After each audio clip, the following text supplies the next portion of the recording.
ডাল তো অনেকভাবেই খেয়েছেন, তো আজকে চলুন অন্যভাবে একটু ডাল রান্না করে খাওয়া যাক। আজকে আমি তৈরি করব ডালের তরকা। তো হ্যালো ভিউয়ার্স, আসসালামু আলাইকুম। সবাই কেমন আছেন? আমি আলহামদুলিল্লাহ খুবই ভালো আছি। তো ডালের তরকা তৈরি করার জন্য আমি এখানে মসুর ডাল এবং মুগ ডাল আগে থেকেই ভিজিয়ে রেখেছি। আধা ঘন্টা ভিজিয়ে রেখে পরিষ্কার পানি দিয়ে সুন্দর করে ধুয়ে নিয়েছি। মুগ ডাল কিছুটা কম দিয়েছি এবং মসুর ডালের পরিমাণ একটু বেশি নিয়েছি। আদা বাটা এবং রসুন বাটা হাফ চামচ করে দিয়ে নিলাম। একটা পেঁয়াজ কুচি দিয়ে নিলাম। এখন আমি একে একে বাকি মশলা এখানে দিয়ে নিব। ডালের তরকাটা এভাবে তৈরি করে একবার অবশ্যই খেয়ে দেখবেন কেমন লাগে, তারপর আমাকে কমেন্ট করে জানাবেন। এখন আমি স্বাদ মতো লবণ দিয়ে নিলাম, পরিমাণ মতো কিছুটা হলুদ গুঁড়া দিয়ে নিচ্ছি। অবশ্যই আমি যেভাবে রান্না করতেছি ঠিক সেভাবেই ফলো করবেন প্রতিটা স্টেপ, তাহলেই দেখবেন খেতে কতটা দারুণ হয়। এখানে আমি হাফ চামচ জিরা গুঁড়া দিয়ে নিলাম। এখন আমি ঝাল অনুযায়ী, যে যেমন ঝাল খান ঠিক সেই অনুযায়ী মরিচ গুঁড়া ব্যবহার করতে পারেন।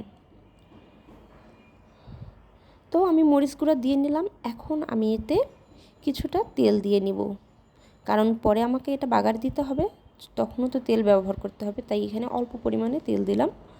এখন আমি এখানে একটা টমেটো কুচি করে দিয়ে নিলাম। এখন আমি সম্পূর্ণ ডাল মশলার সাথে ভালোভাবে মাখিয়ে নিব হাত দিয়ে।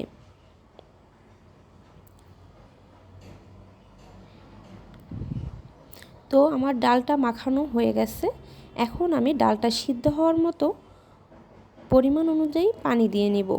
ঠিক সিদ্ধ হইতে যতটুকু পানি লাগে ঠিক সেই পরিমাণই পানি দিতে হবে। বেশি দিলে আবার একটু পাতলা হয়ে যাইতে পারে। একটু আন্দাজ অনুযায়ী আপনারা ঠিক সেইভাবেই পানিটা দিয়ে নেবেন। তো এখন আমি এটা সিদ্ধ হতে দিব। 15 মিনিটের জন্য আমি এটা সিদ্ধ করতে দিয়েছি। এই যে আমার ডালটা সিদ্ধ প্রায় হয়ে আসছে। এখন আমি এটা তুলে রাখবো। তুলে রেখে এখন আমি বাগারের জন্য তৈরি করব মশলা। তো একই কড়াইয়ে আমি তেল দিয়ে নিলাম। তেলটা একটু গরম হয়ে আসলে আমি এখানে কিছুটা জিরা দিলাম, আস্ত জিরা। এখানে আপনারা চাইলে পাঁচফোড়নও দিতে পারেন। তো আমার পাঁচফোড়নটা আমার খেতে ভালো লাগে না, তাই আমি জিরা দিয়ে নিলাম।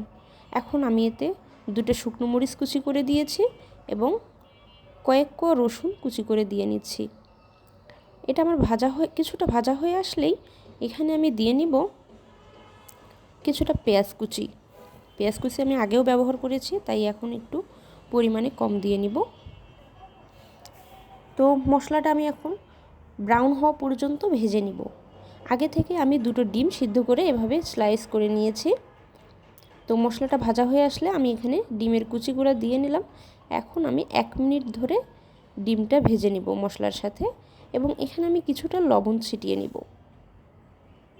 এবং কিছুটা মরিচ গুঁড়া।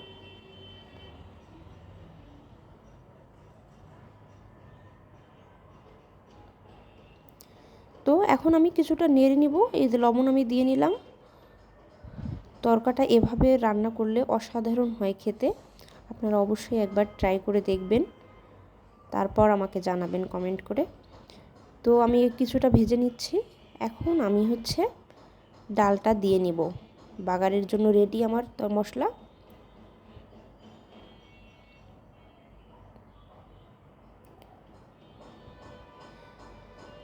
তো এখন আমি আর 1 মিনিট ডালটা রান্না করব, তারপরে নামিয়ে রাখবো।